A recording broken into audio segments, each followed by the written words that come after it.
Hello, everybody. I just used shampoo without conditioner. If you want to know why it looks like I'm wearing a wig right now, I promise you, the toothpaste store would totally give me better looking hair than this. So I wanted to put your all your fears at ease. And now that that's done, your fears are to bed. So now the real men can stay awake and eat paper, guys. So I did leave these Izzy cans in a cooler that had, like, I think 3-day-old water, and mold started building in various miscellaneous areas on the outside of the can.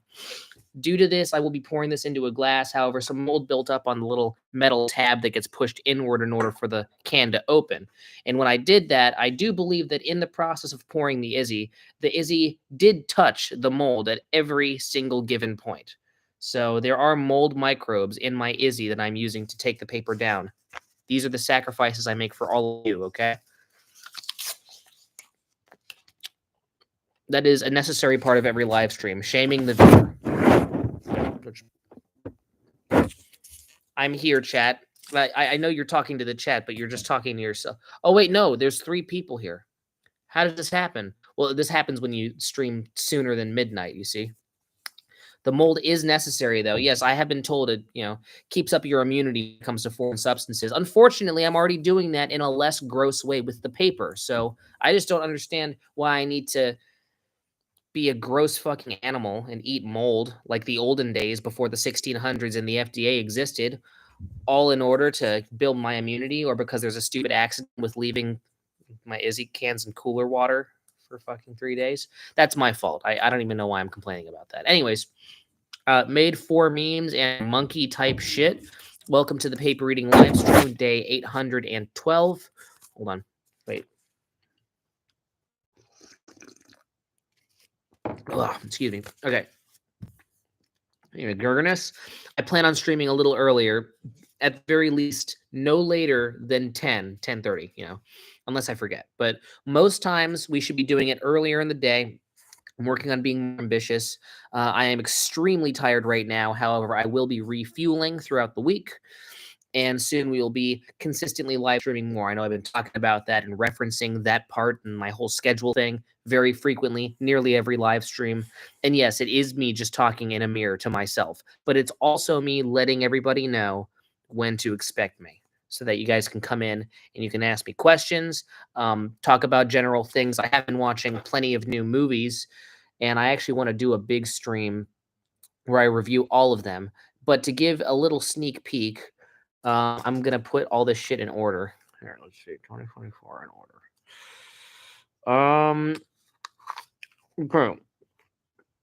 We saw Conclave, very good, very underrated.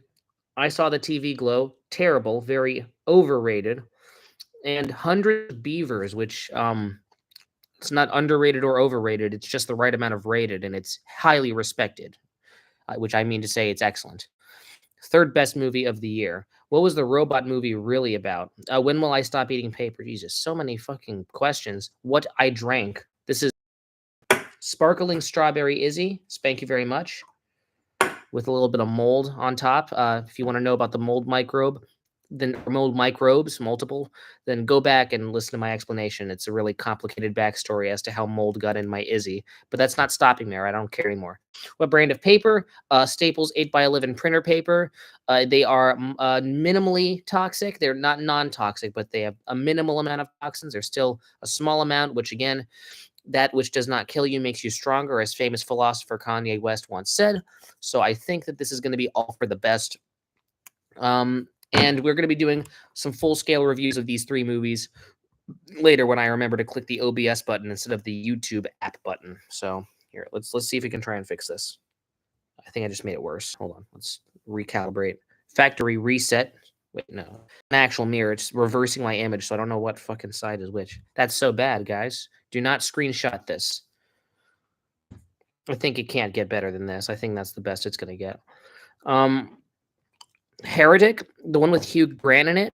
I mean, the summary looks interesting, but it's got a 3.5 on Letterboxd. Not that I'm trusting Letterboxd with everything. Half the people on that app are communists, but yeah, I'm planning. That is on my list, by the way. So the way this list works is I decided to be lazy and keep them all together. So the list goes down, and everything past Hundreds of Beavers here, starting with Joker 2, is all the shit I have not seen so far this year, and I'm adding them en masse. I'm going to quickly recite them.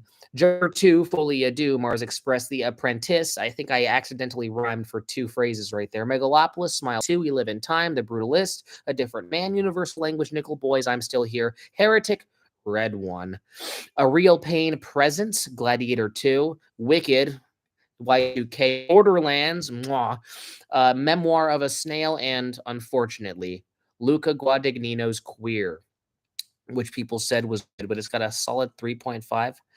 I've been told that it's just like the weird parts of Challengers, but it's the whole movie. So you should watch Tombstone. Already have 7 out of 10. Pretty good. For those who always want to go to bat for Tombstone, like, I'll just say this: 5 is my average. It's actually ass. Is Tombstone in my is Tombstone I'm Your Huckleberry? All right, we're gonna have like a new bar iron rule. If it makes no sense, I will simply give you 2 nods and not respond. It's combination of courtesy and time saving. It's actually ass. Are you referencing, because you sent that about 2 milliseconds after the Tombstone comment, so I don't know if you're referencing Tombstone or the brand of paper that I'm eating. For one, fuck you. I think this is great paper if it's actually in reference to Tombstone. I think that it's a story that's not boundary pushing. And in an era, the 90s, when many Westerns had been made and people were moving on to new things. So within the context of the era, it was doing everything but looking forwards. It was looking backwards at old and doing it in a way that wasn't as exciting as the old ones were. With that said, though, I think within a vacuum, the film is quite good. Kurt Russell and Val Kilmer, I think is his name, the guy who's a vegetable now. He can't talk no more. I think he has cancer. They both do an excellent job, and I think that their charisma being in the movie, plus Sam Elliott with his iconic mustache, I believe that they alone really carry the film, and the directing is just solid enough to make it work out.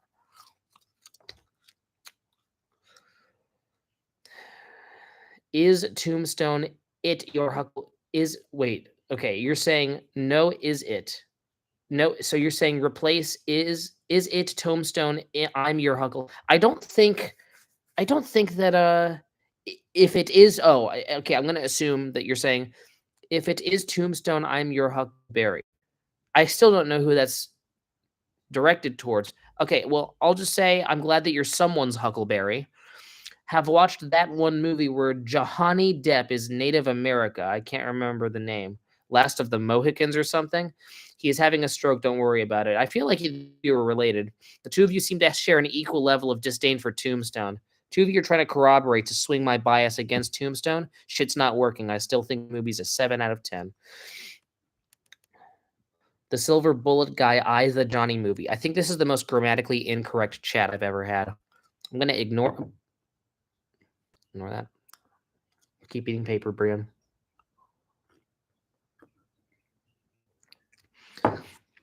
Is Tombstone not the fight at OK Corral? I don't think so. I don't. So many old battles fought over, like, what, 4 acres of land?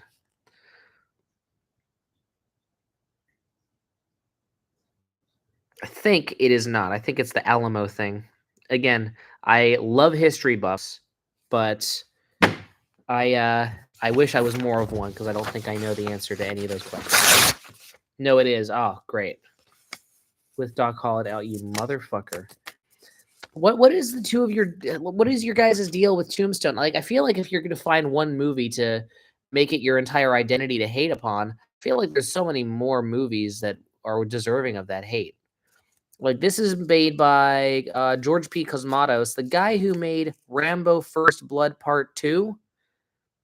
I mean, I'm not even reaching or anything, but I feel like that's already more deserving. Leviathan. Look at this font. Guess what year this was made in, huh? Come on, there's just so many more properties that really need that fucking hate directed at them. 1989. That's a shame. Okay. Have I ever seen Idiocracy? Yeah, it's okay. It's I think it's like maybe a 6 out of 10. A high 6. Here. Your guys' movies. Here, let me see. Best movie of the year is Anora. I don't know if you guys would like it though. I kind of like it for the same reason that I like Challengers, and the reason I like Challengers is no one else's reason as to why I like Challengers. So I've been watching old westerns lately. Burgerness, have you watched the recent Tarantino films based in old western times? Stagecoach is next. Stagecoach is okay. It's like a very light 7 out of 10. One thing about Stagecoach is there are action scenes that appear like, very dull. They're kind of like big, old, stale pieces of white bread. But these action scenes did lay down the foundations of what action would be. Excuse me. Western shootouts and chase scenes started with the Westerns, I do believe, or at the very least, in American culture, pioneered the way. And what Stagecoach did started all of it. Now, I do believe Buster Keaton's slapstick stuff, that type of action is different. But when it came to dramatic chase scenes, every single modern cliche that you'd see in 20th century film, from the 30s to basically the 70s/90s, basically onward. But the cliches that American culture was unaware was so prevalent in their media until the 70s/90s, when they really started twisting those ideas on their head. All that came from Stagecoach. So thank you, Plastic Knife. But the way I think about it, if you dedicate a second of your day that could be spent jacking off, watching paint dry, or eating a burger, instead of sustaining yourself or, discharging, you watch my stream. To me, I see that as true dedication. All right. I'm just doing my thing. I'm not asking for anybody to come, but you guys came for me. So thank you. That made tons of sense. Have you ever seen Book of Eli? I saw the movie poster and the font that was on the movie poster and gave up. That movie extraordinarily disinterests me, but I will add it to my watch list because I don't want to be closed-minded. I looked up book, and I have The Book by Ron Jeremy with this. Whenever this is on Letterboxd, that means it's a pornographic film, and I don't think there's no nudity on here, but they pixelate it to kind of mark that it's pornography, so you know. What was this? 1990? The summary for this reads, and this is the official summary on Letterboxd. If only we could be children again, listening to bedtime stories and sailing off to sleep on magic carpets. This is what happens to our heroine, an enchanting woman child who is in her search for the key to unlock the passions held captive inside her soul, meets a psychic who bestows upon her a most amazing storybook. Knowing that it's directed by Ron Jeremy, who went to jail, the famous porn movie man, I think that this is going to be an inappropriate movie. Woman child, if only we could be children again. Okay, pop off, Ron, I guess. We were going on to the Book of Eli, though. That's not important. None of that bullshit's important. The Book of Eli. In a post-apocalyptic tale in which a lone man fights his way across America in order to protect a sacred book that holds the secrets to saving humankind. That's like borderline grammatically incorrect. Some will kill to have it, he will kill to protect. That's so boring. That's such a boring catchphrase. I mean, it has Denzel Washington, though, and he has... Yeah, you see, this font pisses me off. It's like the Walking Dead video game font. Okay. I'd rather do this thank beat it occasionally. I'll come every time I can. I get the general thought, and I really appreciate it, McBurgerness. Keep coming. Not like that, though. Usually too tired. Dude, me too. If you want to know why all the freaking pre-recordings have been happening. I've been dedicating 13 minutes, and I'm not even halfway done yet. I mean, I can speed it up so we can be done within the 20-minute mark, but, I mean, pre-recording take a minute and a half max. This is, 20 to 50 minutes, 5-0. Do I like Scott Pilgrim? Yeah, no, that's a good movie. 9 out of 10. That's a very... I mean, not the animated thing. I have yet to see it. I am interested in seeing it, but no, I've only seen the movie where Chris Evans has incredible sideburns. What are they called? They're called mutton chops. Yeah, where Chris Evans has those crazy ass mutton chops. Stay in place, smack it around a bit first.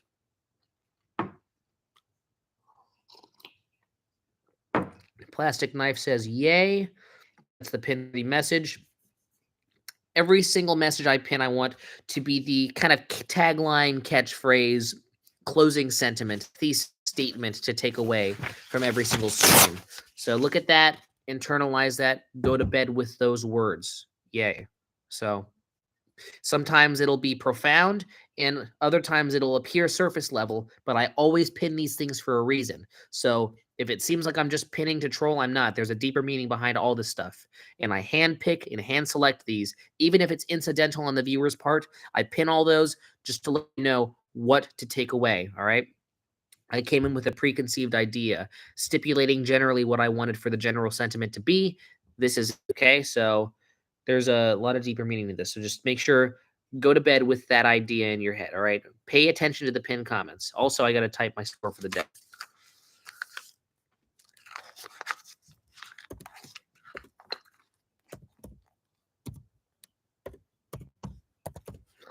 It might seem extremely low for someone who just finished off the busiest semester of their life with, yes, I do have the stupid orchestra practice day after tomorrow, but tomorrow is completely free. The world is my oyster. And even on Wednesday, I still get to sleep in. I am just very tired. Very tired when I'm fucking extremely, oh, you're seeing my cat thing? I can't control where that sucker goes. He goes wherever he wants, and sometimes I try to find him even when I'm not confined to this area eating paper on camera, and he still eludes me for like 20 minutes sometimes. Like we have thought, there's on many occasions falsely that he escaped and got run over by a car on the 5. But it turns out he's just in the house. It's just he's very hard to find. If you get lucky, which you probably won't because I'm going to be eating this paper fast, he's probably going to pop back in here. So 8.3 McBurgerness, not too bad. I mean, I've never been in such a good mood as an 8.3 and had my personal comments be so grammatically incorrect. So I appreciate him. Eat him too. I know I'm working on it. I kind of undercook them and I get salmonella every time. Eating cats is my personal favorite hobby, but if I'm going to do it, I want to do it right so I don't poison my family or myself, which is strange given someone who's eating paper, but whatever. Is he a big back? I mean, his back is pretty big for a cat. I mean, his entire fucking body is pretty big. He's a fat cat. He's overweight, which is insane because he's still able to hide. Like, what? My cat's in the room. Oh, sorry. We're going to be quiet for the rest of the stream.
Get the fuck out of here.